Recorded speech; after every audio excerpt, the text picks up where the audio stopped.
Hey guys, this is Richard E. Today is September 20th, 2011. So before I get started today, I want to extend my great congratulations to Ron Paul for winning the 2011 California GOP straw poll. Americans, this is your chance. Vote for him, right? Look at his record. He voted no to every tax increase in the past history. I mean, What else do you look for? Other candidates, they're just opportunists, really, right? Um, and also, this is the only chance for you guys to correct the previous mistakes made by the other politicians. You need to get this guy into the office. This is your chance, American. Find out when is the primary in your state, and then go to vote. Seriously.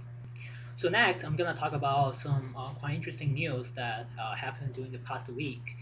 And the first one I will talk about is the change in Chinese land policy.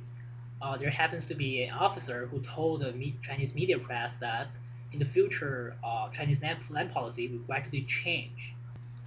So the current land distribution in China is actually adopting a method called 双轨制, meaning it has two ways to distribute land. The first way is through government distribution. So government grants individuals or state-owned enterprises the right to use a certain area of land, and the second way is through trading land on the market. So in other words, if you are an entrepreneur in China and you want to develop real estate for sale, the only two ways that you can get land is either through government or through trading on the land market. However, as we know, government can never efficiently distribute land, either create shortage or create surpluses. And in this case, in the Chinese market, there are lots of land outside of city areas, urban area, they're not being used. Therefore, it creates an inefficiency in the Chinese real estate market, and therefore, since the supply of land is so short and demand for apartment houses is such a high demand, it creates really high real estate prices in China. The Chinese government tried various methods in the past to address the problem of high real estate prices. For instance, the Chinese government tried to restrict demand for houses, which they hope to bring down the prices. However, restriction on demand only caused people to purchase larger houses because, since the price of purchasing two houses before, now you can only purchase one. So why don't you just purchase a really large house? People, because people have the incentive of living in the house and to invest in it, right? Because you live in it and it appreciates. So people tend to buy bigger houses, and the problem is still not addressed because the demand for houses is really high. You can't really get rid of the demand because people have to live somewhere, right? They can't just camp all day, right? And those policies that are adopted by the Chinese government are bad policies, and they do not address the problem. So now they finally discovered that the problem is in supply, right? You need to have more supply of land in order for real estate developers to build apartment houses. There are bunch of capital to sit around, but they don't have land to develop. So now you need to give them land, right, to develop real estate, to sell houses to bring down the prices. So hopefully, by changing the policy in the future, real estate developers can have more land to bring down the housing prices in China. So the second issue I want to talk about today is Obama's job stimulus plan and his budget plan. If printing money in the past does not help with job creation, which obviously Obama is aware of, then why should he expect that doing the same thing again and again would achieve different results? All he's trying to do is to create a boom in the employment market to create kind of the economy as a prosperous image before the election. I mean, Americans, you guys are better than this.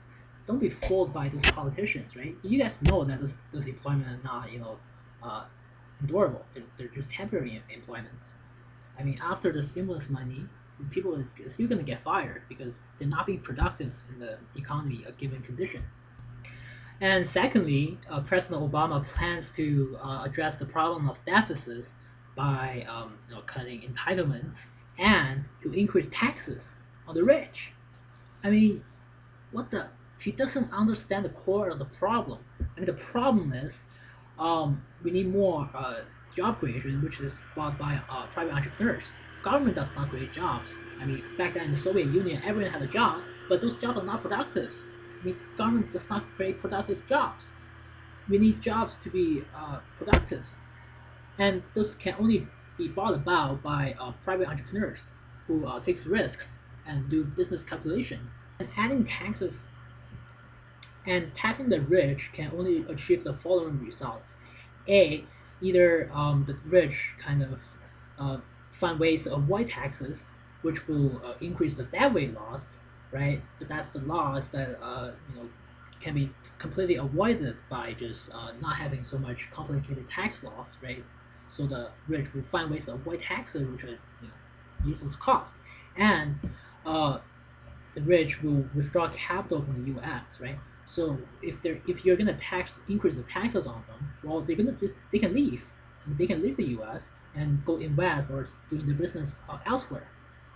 So what happened is capital will actually withdraw from the U.S. and achieve the exact opposite result of what the government was hoping. Right, the government was hoping that to tax the rich to pay off these deficits. However, since the capital withdraws, not only does the government cannot tax the rich as as much as before, and the corporation are living with them maybe possibly so that they can collect less corporate tax income, which will worsen their deficit. I mean, what Americans ought to do is to lower taxes for the rich, which will enable them to grow their business and to withdraw those useless regulations on those businesses. Remember, nowadays it's much harder to start business in the U.S. than before. So, if you want the job creation, if you want more income for the government, then the best way to address that is to have lower regulation, lower taxes, right? So businessmen have the incentive to grow their business, and since the business grow, they can hire more people. So you can have uh, increased taxation in you know personal income tax and corporate taxes. I mean that's the way to go, not to increase tax on the rich, and that only kills the incentive. Thank you guys for watching. Today I'm wearing a suit, so hopefully that will bring more viewers to my channel. And take care, guys. I'll be vlogging again soon. Take care. Bye.